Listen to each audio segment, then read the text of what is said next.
Naval Observatory. That's where vice presidents always live. He has gotten himself a top shelf, top primo chicken coop for his chickens. I'll go back to doing President JD Vance is sharing going this farm to video. table at his home, installing a chicken coop at the Naval Observatory with a dozen baby chicks his children have already named. The Yeah, so Victorian style edition was I unveiled hope that during you a and I youth can live in a house agriculture that nice event. someday. This comes as backyard chicken keeping continues to. Yeah, my wife and I are very much looking into getting chickens, putting them in our backyard, building a chicken coop. That's probably a upcoming project here at the Homeschool Workshop. Thank you everybody who is joining us here. We are live on X, Rumble, and YouTube. All of the chat that I interact with will be on rumble.com/homeschoolworkshop. So head there, subscribe and like the show, and let's talk about it. So, Vice President of the country, he got a chicken coop given to him by a chicken coop company. And so the taxpayers aren't out a dime. But look at that chicken coop. It is super, super nice. And I'm very happy for the chickens that get to live in it. And I'm happy for JD Vance's children who get to go outside and get some fresh eggs every day. Hopefully, they're allowed to pasture around the Naval Observatory and they're not getting sprayed with too many GMOs on government property. But hey, I don't know. Maybe they are.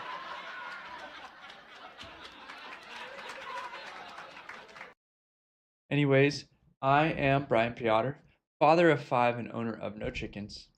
And I've got a fantastic show ahead for you where we are going to go through a lot of different viral videos, talk about homeschooling. My son Titus got to help me change the CV axle on my car.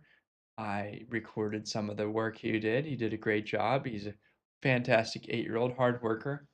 And then we're going to go into some viral videos on fatherhood and talk about Father's Day, which is coming up this year. All that or more. There's not too much more to the chicken coop story, but I would like to hear your comments. Come to rumble.com/homeschoolworkshop and share your thoughts. Don't throw away strawberry leaves. Guys, this This is just your friendly reminder that strawberry leaves contain more antioxidants than the berries themselves. And they're even an excellent source of vitamin C, calcium, magnesium, and iron. Traditionally, they were brewed up in a tea to treat things like joint pain and digestive issues. I believe plants are Or you medicine. can use it in a beauty balm as a natural skin toner or to treat skin irritations. You can even eat them raw or in a salad. But no matter what way you choose to enjoy them, please just enjoy them and don't forget that they're a really valuable medicine. It's crazy to think that leaves themselves contain more benefits than the fruits. What's up, guys? Welcome back to the homestead. We have some very exciting news for you guys. I kind of like that one in the back. She's kind of looking at me. So, Smart. construction project coming up. We got to build ourselves a chicken coop. Yeah. We got to take care of some chicks. We got to go buy some chicks. All of this is on the books for plans that we got to do this summer, probably early August if I had to make a decision. These are Easter egger. But I don't know what kind of chicken should we get. What are the best kind of chickens for regular egg laying, good tasting eggs, easy to care for? I don't know anything about breeds. I don't want to ask AI. I'd rather ask you. Tell me in the comments what you think. Welcome, relax in to Homeschool Workshop. And don't forget to honor America and celebrate 250 years at the 4 Liberty Shop. Okay, so this is the CV axle is making some noise on my minivan, and it $650 is what I got quoted at an auto parts store. They're like, okay, well, what do the parts cost? 150. Okay, we'll do it ourselves. How hard could it be? First thing, I don't actually have a floor jack. I have a bottle jack, and the bottle jack didn't fit underneath the car, so I had to roll it up on a ramp before I could fit the bottle jack under, and then lift it up. And Titus lifted it up all by himself. That's the beauty of hydraulics, guys. Even an 8-year-old can lift 3,000 or 4,000 pounds. Probably not that much. It's probably like 2,000 pounds on one wheel. Took him a long time. Then how do you get the wheel off? That's the beauty of air tools. I actually got over 20,000. I shared this video and I actually got over 20,000 views. Hundreds of comments. I don't know, dozens at least. I didn't read them all. About people saying, "No, he's not wearing shoes. How dare you do something without wearing proper environmental health and safety gear?" Guys, this is America.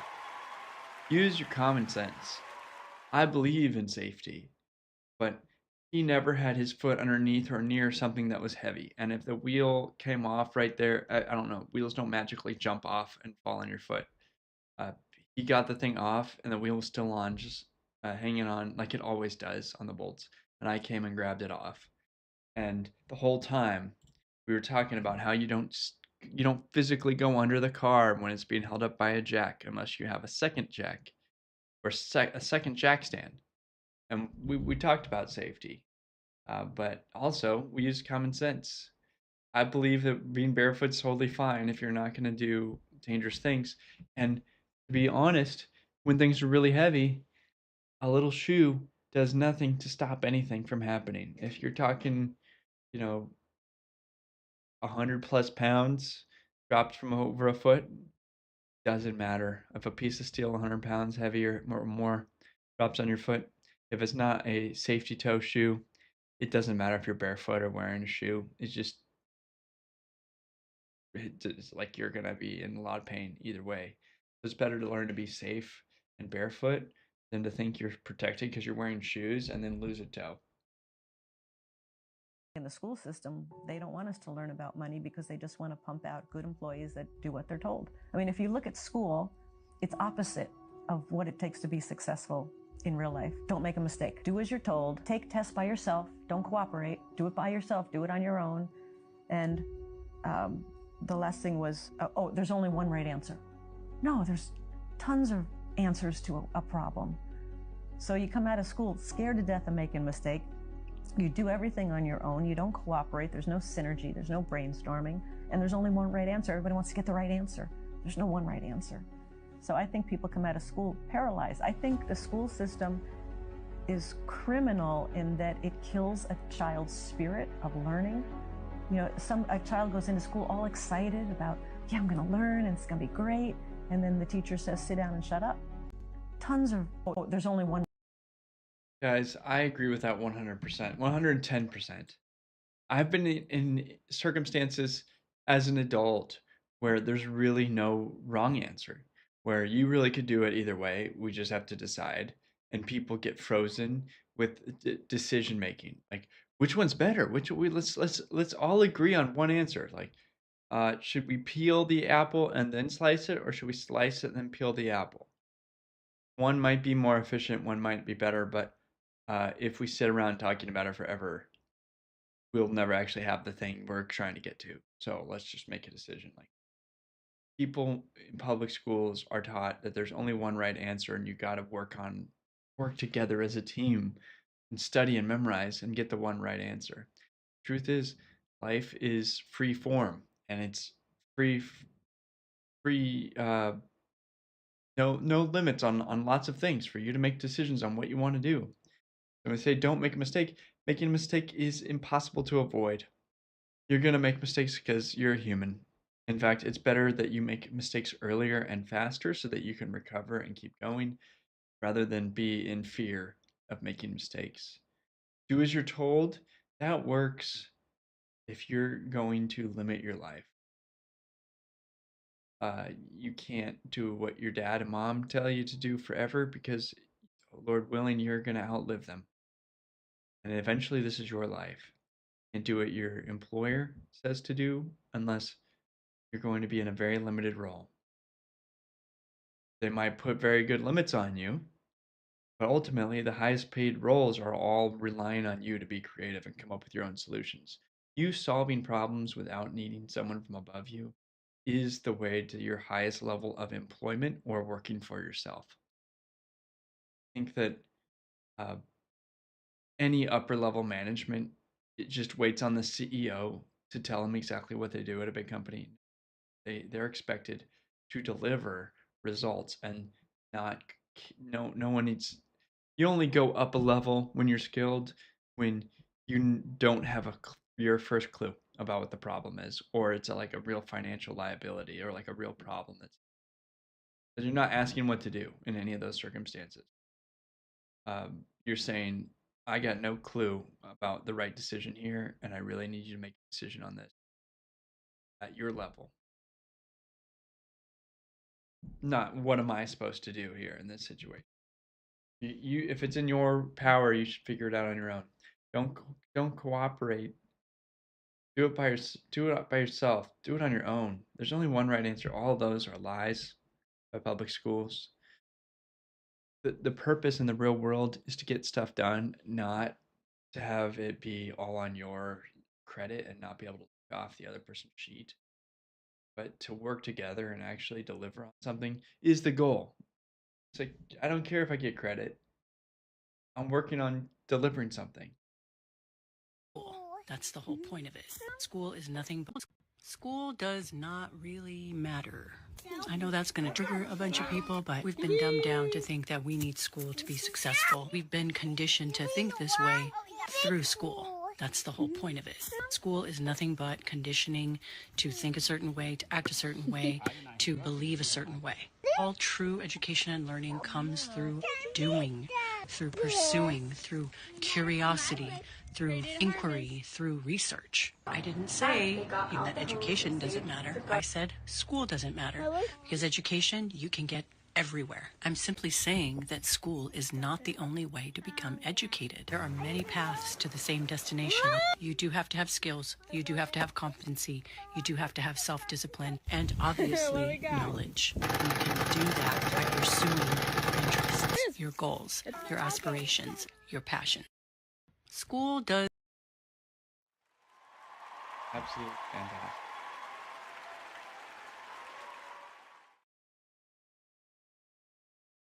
I think this all started because universities in Europe were started, and what they offered was a source of place, a literal place for people to go and gain knowledge. Knowledge that they could use when they go back out in the world to have exponential learning and results from that learning. Like a farmer could go to a university and learn about how to properly rotate crops because one person figured it out. And then that knowledge goes to the university as the source of info. The professor guards all this information that he gets, captures it in books, teaches his students. Then the students go there, learn about the proper way to handle a field and rotate crops and what works as fertilizer. Then they can go back out and be farmers.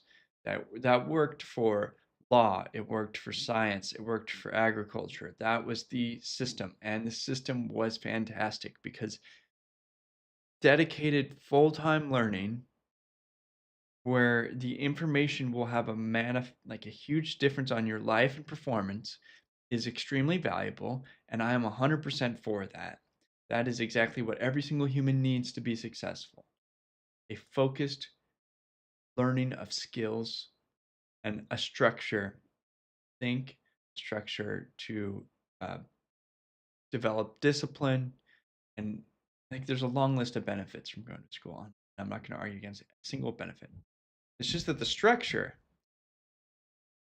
was created a long time ago in Prussian schools to send kids not to follow that path of learning and then going back home and developing their own like the vision for school, public school, is that you go and you learn a set thing decided by the government that may or may not be useful to your life.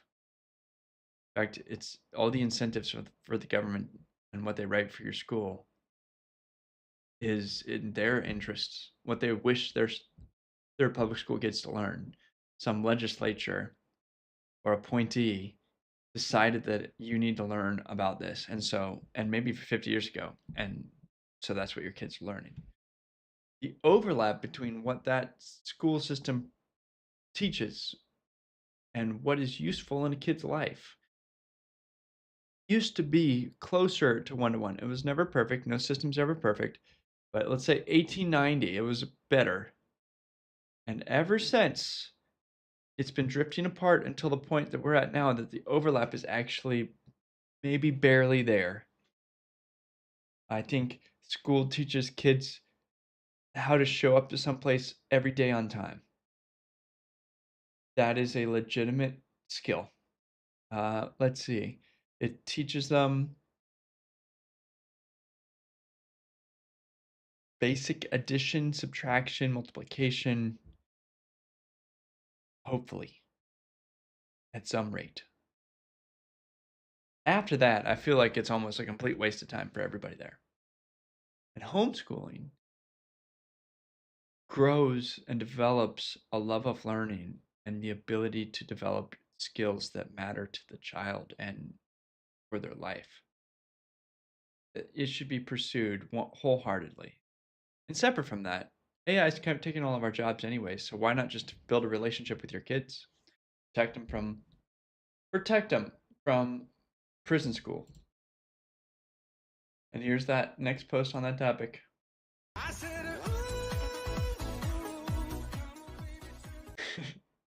Homeschooling is just an excuse for conservatives to raise their little neo-Nazis in peace without contact.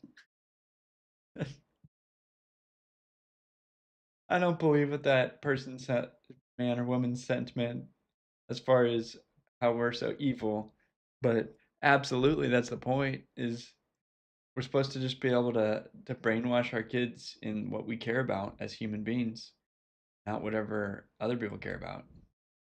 And here's what we're protecting them from. In Massachusetts, we believe that every student deserves to feel safe, supported, and feel a true sense of belonging in their school community. Pride Month is an opportunity to celebrate the diversity, strength, and contributions of our LGBTQIA+ students, educators, families, and communities, while recognizing the importance of continuing. Okay, if you're gonna have the plus in there, can't we just skip all of the other letters? Why do you gotta have like 17 letters, guys?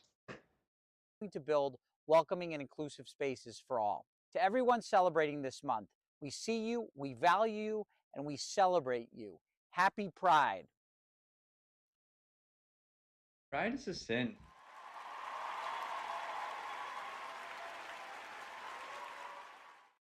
Like happy stealing month, or happy envy month, or happy jealousy month.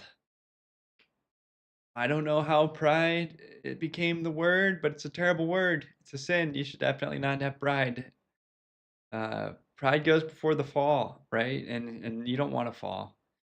It's best to be humble. And anyways, if you're watching, please come to rumble.com/homeschool workshop and interact with me there. This is a live show. We're here live every Wednesday night at 7 p.m., where I have a dream of teaching my children how to work with their hands and build things, how to solve problems and engineer things, to record the process and share with you every week. We got some projects coming up in the next month, starting with I've got some video projects. I'm trying to think about which ones I should share and which ones I shouldn't. For sure, I've got brakes being delivered to my house right now, and I'm going to have some help. We're going to record a video where I change the brakes on my Ford Expedition. And it's not something I've ever done before, but so what? That's part of learning. That's part about, I got the tools, I got the time, I got the shop.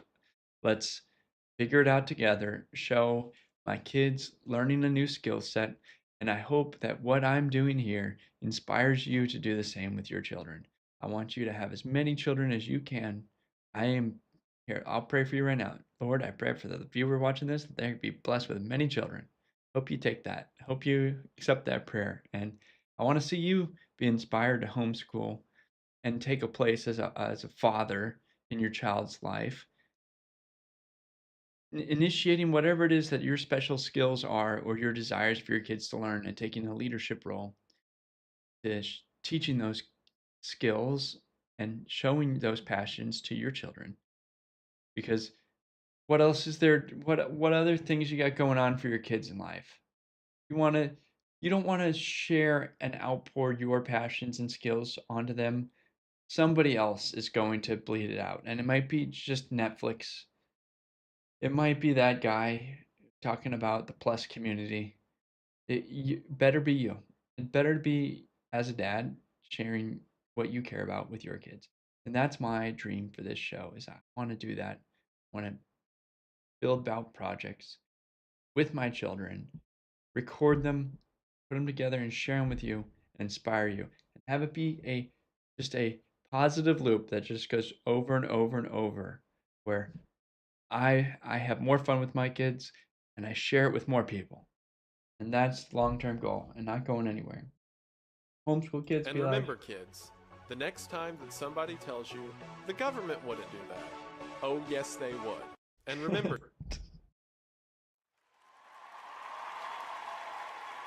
you could probably do this on repeat kids, forever. the next time that somebody tells you the government wouldn't do that, oh, yes, they would. And remember, So we got a whole selection for libertyshop.com. Type in homeschool and you can find our homeschool rock shirts, homeschool workshop shirts, journals, brand new coffee coming soon, polo shirts, hats, Kindle covers. Okay, moving on. On to fatherhood. God gives girls to very special men. It takes a very specific type of strong, masculine man to raise a girl. One of the things that's so wonderful about raising a daughter, and like I say, I have two daughters. My oldest daughter, Lily, is 23. She's married now. My youngest daughter, Allie, is 18. They bring out the tenderness in you as a father. So there's this exterior that you push out to the world that has to be on guard and capable of defense and the whole deal. And of course, every dad thinks about that dreaded day where, all of a sudden The first boyfriend discovers comes boys and the whole deal. And it was interesting because that's what dads fear. Dads don't really fear the whole stuff when they're little and whatnot because that's just their little girl and the whole thing. But it's when all of a sudden another man is going to come into their lives, and now all of a sudden he's afraid. And what I tell them all the time is the time that you spend when she's like 1, 2, 3 years old is absolutely critical to when she's 16 and 17. And they kind of look at me a little skeptical, like, your 16-year-old doesn't remember what your 3-year-old does. I said, you're absolutely right. But your 5-year-old daughter remembers what you did when she was 3. Your 8-year-old daughter remembers what you did when she was 5. Your 10-year-old daughter remembers 8. Your 14 when she was 10. And now all of a sudden, by the time she's 16, of course she's going to come and talk to dad. Of course she's going to ask dad for advice. Of course she's going to want dad's opinion. Of course she's going to measure every other man that potentially comes calling against her father for good or ill. And so if you were the sort of dad that spent that time being goofy and putting on the little tiara and having the tea and chasing around and being the dragon that your princess daughter slayed, but then as she gets older, you also mature into the sort of man that tells her the truth. Because there's going to be so many people that want to reinforce whatever she says, and this is a common thing among women. A lot of times women will reinforce kind of false ideas to be nice. One of the most important role dad plays is you establish early on that you love your little girl no matter what, and she feels safe with dad. But then you're also one of the guys that tells her the truth when nobody else will. Man, that picture, the video of Charlie Kirk and his daughter running up to him just makes me so sad that Charlie's gone. But as a father, I've got 3 daughters, 12, 6, and 0. And that is so deeply true that I feel that is true. But I have to walk out the future and hopefully get to see the rest of that come. Lord willing, I want to live to see all of my daughters walk down an aisle and meet my grandkids. That's my dream. That's my goal. We don't control the future. I could die tomorrow, right? Hopefully that doesn't happen. But in any case, it is just so important to, like, when they're a baby, give them lots of eye contact, hold them. Yeah, like I love on each of my kids. This is true for my daughters. I've put them to sleep holding them, standing up, head against my chest, walking back and forth, rocking. Starts there.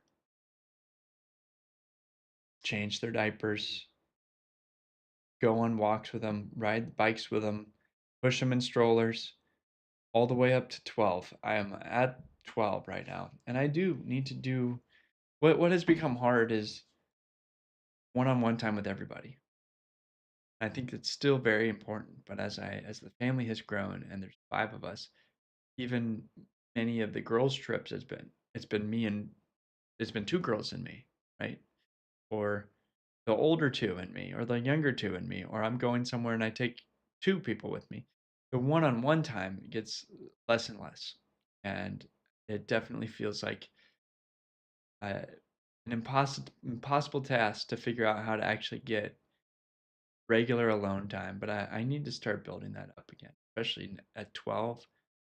I feel like I need to do at least a monthly one-on-one with her, builds an understanding what time and attention really looks like as she finds out about boys coming up soon. I know that I have a few more years, but that I mean I got to use these next few years. I don't want to waste this opportunity just because I have younger kids, and it's it's a big deal being a. I originally told my wife when we were dating that like a lot of kids, like 5 kids, but I might stop after the second daughter because my fear is that I'd end up with like 5 girls. And I don't know if that'd be so bad. But in any case, I ended up with 3 girls and 2 boys so far. And so at least I don't have that fear. I don't have that fear. Like I love daughters. They're fantastic. They're sweet. They're easy to potty train. No one tells you about some of these things. I've had 2 girls potty trained. Both were easy. Simple and easy. Fast. Just like they got the message. They didn't like soiling themselves and they were done. Like both before 3. It was fantastic.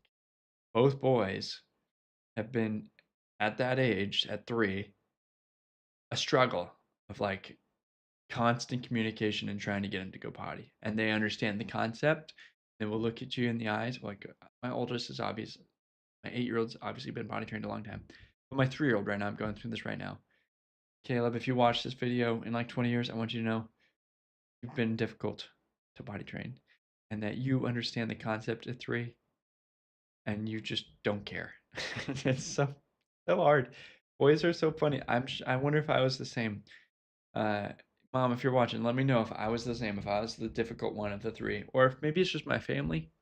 Maybe other people have boys and they find it easy. But yeah, I bribe. I offer sweets. Please, you just have to go potty in the potty, and you'll get. We have these like Skittle alternatives that don't have food dye in them. Please, just use the potty. You know how to use it. This is another one of my automatic gate openers. This is actually a 05 model. I had to order this one in 04. It took about 9 months to get it here. And even then I had to go like 25 miles to pick it up. And processing there was slow. It took about 2 days. This is another one of my automatic gate openers. Automatic gate openers. Yeah, it's so true. Like your children, you start out doing everything for them, and then they slowly get more and more capable to the point that you can start relying on them for things. So my 8-year-old and my 12-year old are extremely reliable for a long list of things: loading dishes, unloading dishes, mowing the lawn, cleaning their bathrooms. It's difficult to train them up and get them to the point, and it continues to be difficult as you go. You add more and more complex tasks to their list of things that they're capable of doing, and then when they're extremely capable and independent, they leave your house. So, got to make the most of it. Like, I gotta find it. I gotta find a video. Quick. Okay.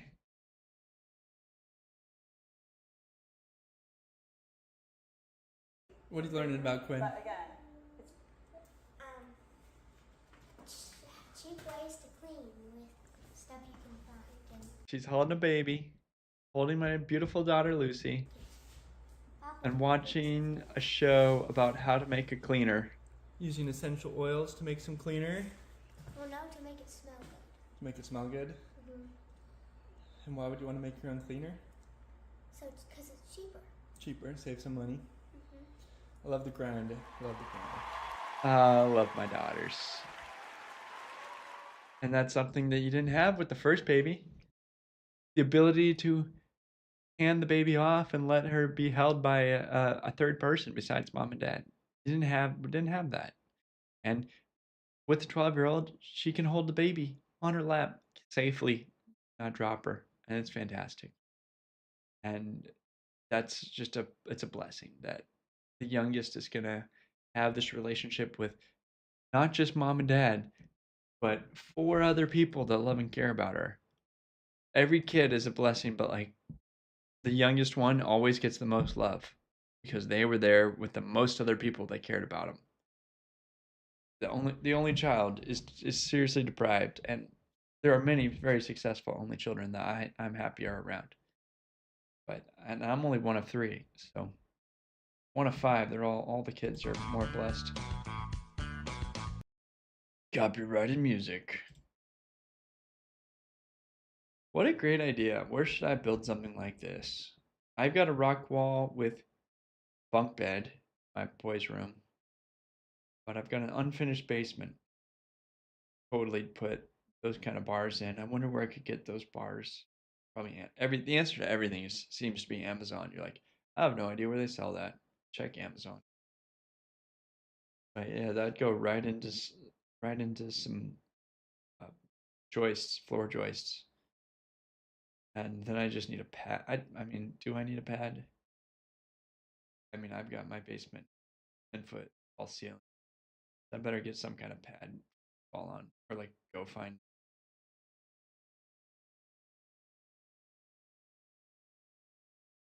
Or build it down, like put some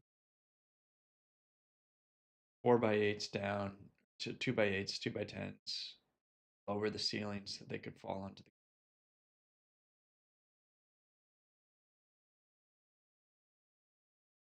Anyways, what do you guys think I should build for boys? I think that's a pretty good one. Obviously, way more artistic than I'm gonna do. I'm more of the OSB and 2x4 kind of solution guy, not the artsy guy. Okay, I'm gonna pull the shell into left field. So follow me.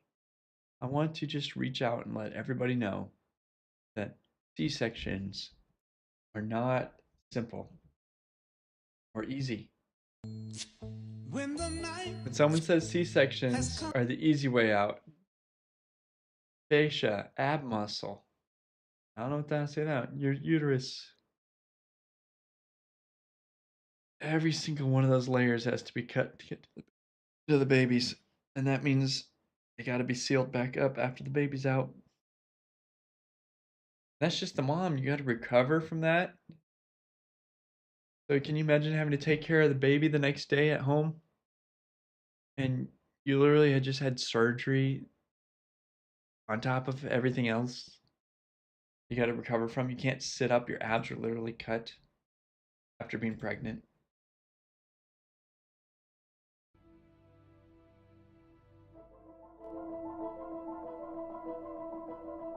When a baby's born through C-section, they miss out on a compression cycle responsible for molding the skull, aligning the spine, stimulating the nervous system, allowing the fascia to develop.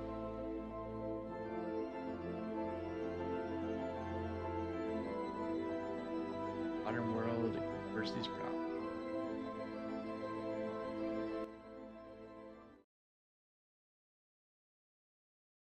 Yeah, so you might need braces to fix. I think there's lots of reasons why your jaw doesn't develop. It's not all because you have a C-section. Many people come out the normal way and still need braces. There's a long list of habits and things that we do that ruin our facial structure. But it's a bummer to start out a baby on day 1 with a handicap in that department. You should definitely have a baby the normal way that it's been coming out humans for thousands of years, just to make sure that your baby doesn't have a handicap on day 1. And then if you want to do more than that, like we talk about what it actually takes for a baby to have their face develop correctly, have their muscles in their face and their jaw develop correctly so that they're beautiful when they grow up. First of all, it starts with what you eat and do during pregnancy. So before you have your baby, being healthy, the right weight, the right health, seeing lots of sunrises, eating lots of meat, like mom being healthy gives you a huge difference in terms of epigenetics, what actually gets seen through the baby being born. Then having the baby normally with no epidurals to hurt their IQ normally means they come out and have their face and everything develop from day one. Then nursing the baby, because a big part of palate development, the palate is this top part of your mouth. Palate develops as the baby, as we all eat. So how the baby eats forms the palate, and breastfeeding allows the baby to develop their palate naturally the way that a baby is supposed to. And if you bottle feed or spoon feed, you develop the palate in an artificial way different than they're supposed to develop. And that's another handicap. So another one is tongue ties. I've learned about this a lot more last few months, and I'm not an expert. I know I've learned that tongue ties can prevent the tongue resting in the right spot, and then the palate develop tongue resting on the top of the mouth. That's just a simple cut. It goes under the tongue if your baby has a tongue tie, and can really assist with your development. I mean, your braces you don't have to have braces, or maybe your wisdom teeth don't have to come in and get removed by surgery. There's actually a thing called myofascia, where they have tongue exercises and chewing exercises. You can eat tough foods like really tough meats, make you chew a lot. Chew gum. Mastic gum is a natural resin, helps develop the jaw. And then we've got a product called Tooth Pillow. There's a million different versions of that. Holds the tongue in place and the mouth unable to breathe through the mouth when they're sleeping. So you have to be at a state where the kid can actually wear it and breathe through the nose. And forcing the nasal breathing and the tongue to be in the right spot all night while they sleep helps the jaw develop correctly. And all of these things are things you can work on with your child from the day you find out you're having a baby till when they grow, so that their jaw develops appropriately and their palate develops appropriately. And I'm working on that with all of my children, one at a time. And if they still need braces, they still need braces. I don't see any reason why a palate spreader, mechanical device, or braces is against any rules. It's just a matter of what do you got to do to make the kid develop appropriately, and just do everything you can. Every kid's different. Everyone's genes are different, even same family. That's the end. Okay. You're saying they're brainwashing. Okay, you're saying these people that are experts in brainwashing is using the Department of Education to brainwash our children. Yes. What are they after? Why are they doing it? Well, if you want to move a country from a free individualistic economy, which we have. Yes, or had. Or had, okay. To a planned economy, you have to do it through the schools. You have to dumb down and brainwash, change the attitudes and values. You have to completely, social engineering has to go on constantly. And many teachers know what I'm talking about. And people are going to say, well, when did this start? And who on earth ever did this? Why would a plan like that be allowed to be carried out? That's right. Well, then you have to go back to 1934, which I will do, and we have to go to the three-pronged fork. Okay? 1934. So I do think that the watershed year, although you can go back to the early part of the century when the Rockefeller Foundation and the Carnegie Corporation were deeply involved in education, and that it was decided then that Carnegie would deal with the international part and Rockefeller domestic. They commissioned the American Historical Association to put together a study of the social studies, and they came up with lots of volumes, but I have one little volume, Conclusions and Recommendations for the Social Studies. And basically that little one is an original book. I wish I'd brought it with me. Too bad. But I don't even dare let it out of the house. It's so important. It called for changing the United States through the schools from a free individualistic economy to a socialist, collectivized, planned economy in the New World Order. It says that in the book? Yes. And that book was written when? In 1934. By who? It was the Carnegie Corporation paid for it. The American Historical Association put it together. And can people get that book in the library? No. No. No, they can't. They were very instrumental in getting the Elementary and Secondary Education Act passed, which, as I said before, changed education from knowledge, content-based, academic, to performance-based behavior.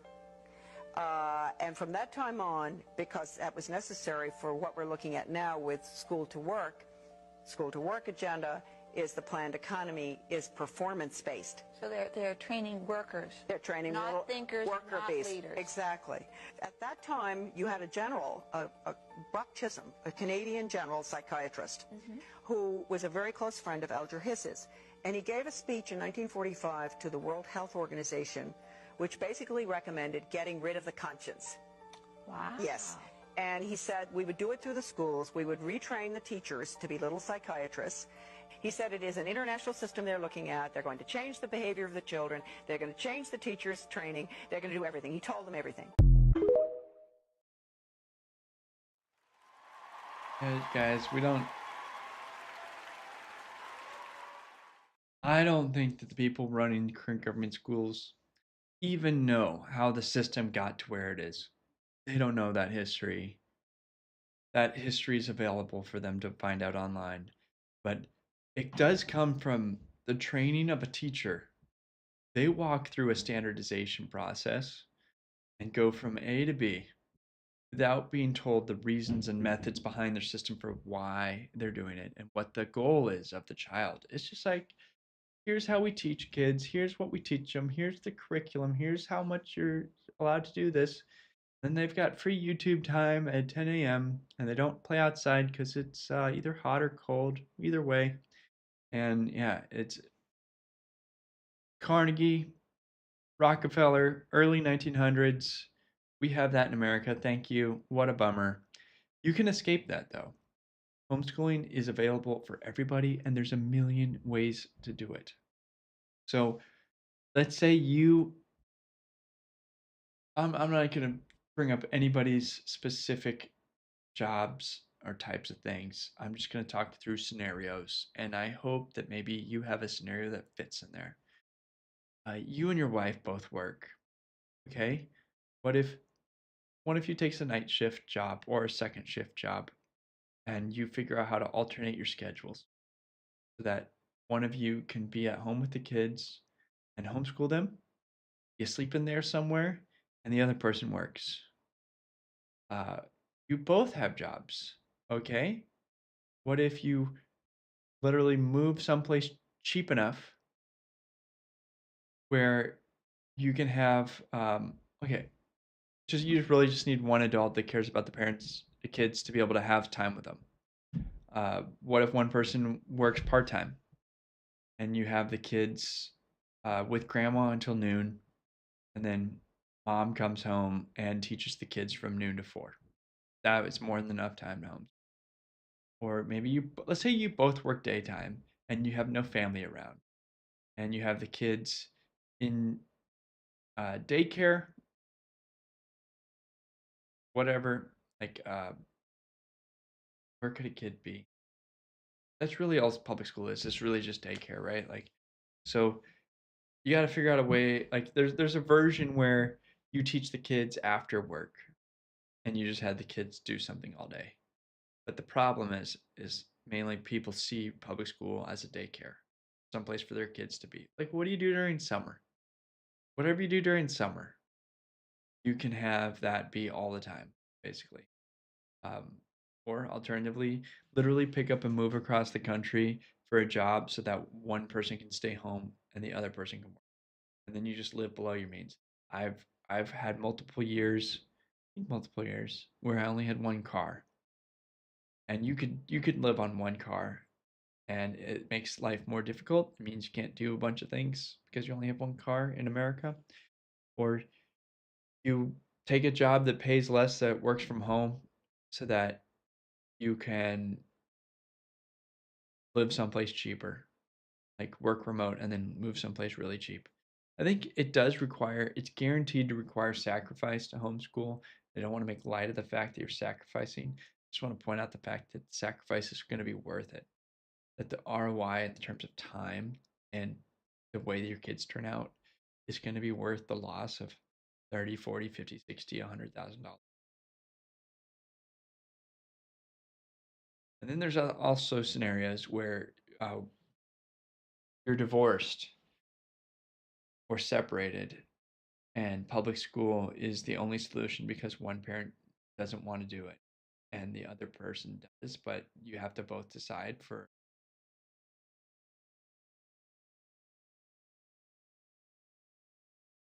that scenario. Your kid's forced to go to the prison. Ignore everything that they do there and homeschool the kid at home. Tell them they got to get their homework done at school. I literally never did homework till high school. Say, okay, you just got to do your you got to do your school assignments at school. And then when they get home, just take over and do your complete curriculum on your own. Do it on the weekends. Do it separately, right? Ignore school completely. Do homeschool workshop projects. Be creative and come up with ways that you can pour out your passion, experience, and education on your kids and help them succeed. And try to figure out how to escape the school system any way you can. But I understand there are really hard situations that some people are in. You don't get a second chance at these bleacher years. So be present, show up, be their biggest and loudest fan. Because this season of life is short and you'll never get these moments back. You don't get a second chance at these bleacher years. That's a super heartfelt message. Is like you don't get a second chance at your kid's childhood. They're only a child once. You get a little microcosm of this if you've ever had a puppy. They're only a puppy for a very short period of time, and then they're a grown dog. And that is what humans go through too. We are only children for a very short period of time. Babies are only babies for a short period of time. Toddlers are only toddlers for a short period of time. Every phase is precious. So don't waste any of it shipping them off in a busy life. People who don't care about them like you. And don't go crazy. Bleacher years, don't go crazy on sports. Their life is not sports. Your life is not sports. Just because they can doesn't mean they should.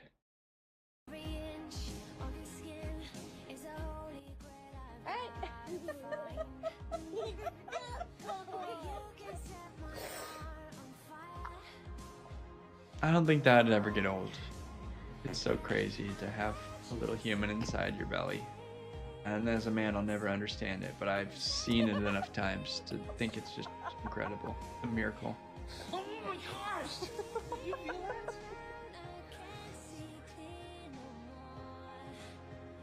And then one day you're just holding them. You go from inside of a belly, you can feel a kick, to holding it, and the baby has a name, and a weight, and a diaper that needs changing.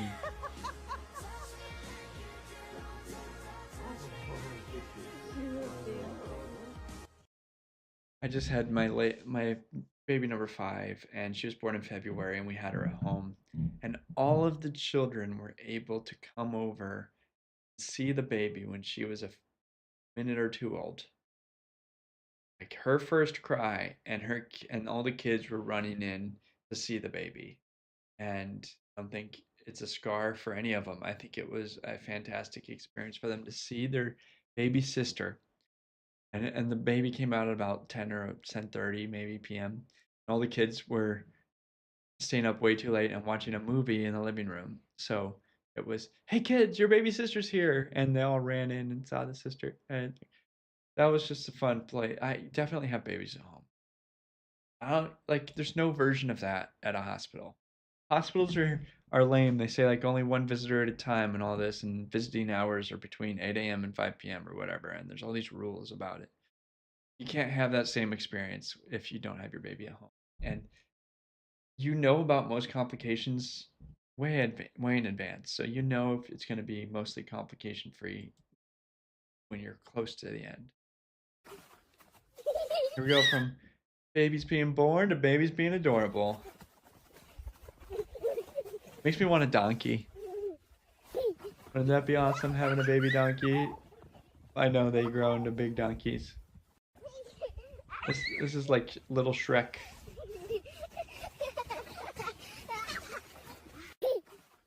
That's just the most adorable thing I've ever seen.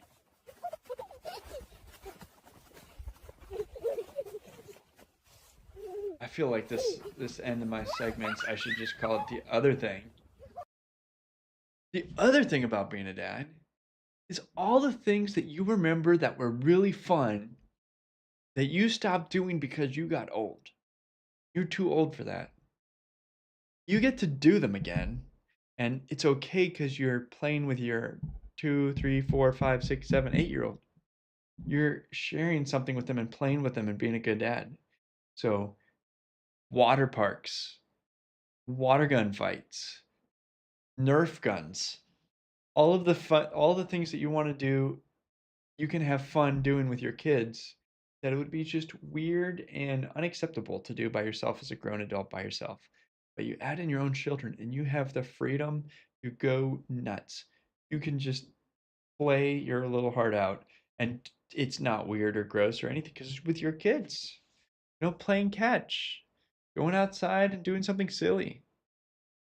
I mean, it's great. You should all have a lot of children. I'm just a little missionary for having lots of kids. Okay, and the last clip I got of the night is just an absolutely incredible clip. I might watch twice. What?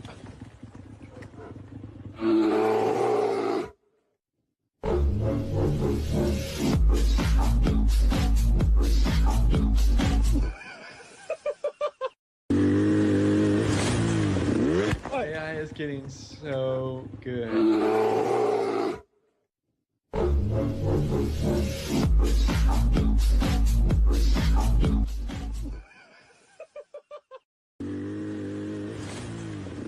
What?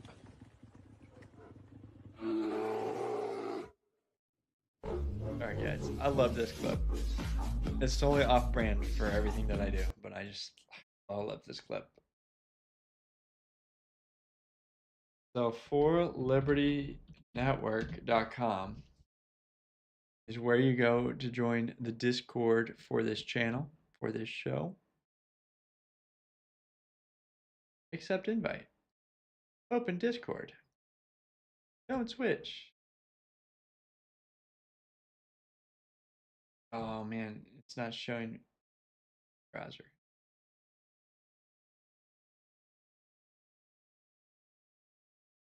For Liberty Network, come down here to Homeschool Workshop.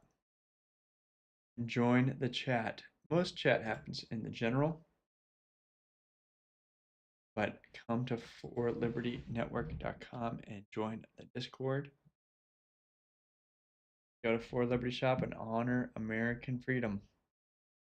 250 years, guys. What a celebration. So, I challenge you in the next week, send me some pictures, links, or videos of what you want to do when you grow up with your kids. What's a fun toy or event that you remember from your 80s, 90s, 2000s that's the best thing to do on replay. And maybe send me a link on what you would teach your kids if you could homeschool.